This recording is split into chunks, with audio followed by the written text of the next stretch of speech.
میرا نام سرفراز ہے اور میں آج اپنی ایک پیاری لوتی بہن کے بارے میں بہت کچھ بتانا چاہتا ہوں۔ جن کی بہت ساری بہنیں ہوتی ہیں، ان کے بیچ اتنی محبت ہوتی ہے اس کا تو مجھے معلوم نہیں، لیکن میری ایک لوتی بہن ہے جو مجھے دل و جان سے عزیز ہے اور اس کی شادی بھی ہو گئی ہے۔ میری دعا ہے اللہ تعالیٰ اسے اپنے گھر میں ہمیشہ خوش رکھے، آمین۔ پتہ ہے جب اس کی شادی ہو رہی تھی، اس کی رخصتی کے وقت سب اداس تھے، امی ابو بھائی بہن سب لوگ رو رہے تھے اس کی رخصتی کے وقت۔ میرے اندر اداسی نہ تھی اور نہ ہی مجھے رونا آیا۔ کچھ دن بعد میری ایک کزن نے پوچھا کہ اس دن سب اداس تھے، سب رو رہے تھے، کیا آپ کو اپنی بہن کے لیے اداسی محسوس نہیں ہوئی؟ میں نے کہا کہ نہیں، ایسی کوئی بات نہیں، مجھے رونا نہیں آیا اور آتا بھی کیوں، وہ اپنے گھر ہی تو جا رہی تھی اور خوشی کے موقع پر رونا کیوں؟ یہ بات یہیں پر ختم ہو گئی۔ اس وقت اس لیے رونا نہیں آیا تھا کہ ہر لڑکی ایک نہ ایک دن اپنے گھر جاتی ہے اور سب کی شادی ہوتی ہے، تو یہ کوئی غیر معمولی بات نہیں تھی، لیکن اصل میں شاید جدائی اور دوری کا احساس بھی اپنے صحیح وقت پر ہوتا ہے۔ پتہ ہے یہ احساس مجھے کب ہوا؟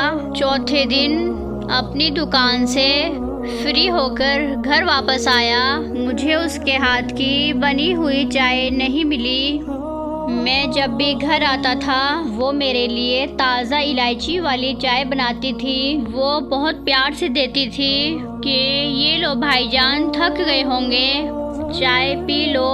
اور اس دن مجھے چائے نہیں ملی، اس کے ہاتھ کی عادت بنی ہوئی تھی، اس کے پیار اور اس کے فکر کی کمی سی محسوس ہوتی، اور پھر اس دن مجھے رونا آیا۔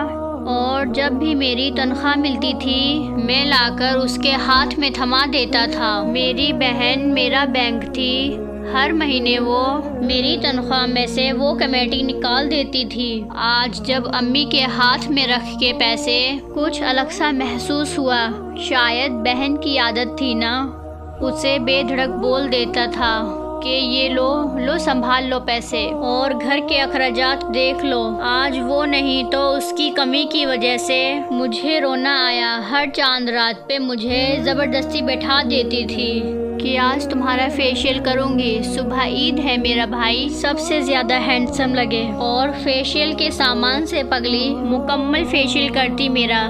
عید کی نماز کے بعد جب اسے ملتا تو میری بہن مجھے چومتی اور بہت دعائیں دیتی۔ اس بار عید پر میں نے بہت مس کیا اسے، جب بھی مس کرتا ہوں اداسی محسوس کرتا ہوں۔ بہت رونق تھی میری بہن سے، میرے گھر کی اب ہم سب کو اداس کر کے اپنے گھر جا چکی ہے۔ بس اب خدا سے یہی دعا ہے کہ وہ اسے اپنے گھر میں سلامت رکھے، اور خدا سب بہنوں کو اپنے اپنے گھر میں ہمیشہ خوش رکھے، آمین۔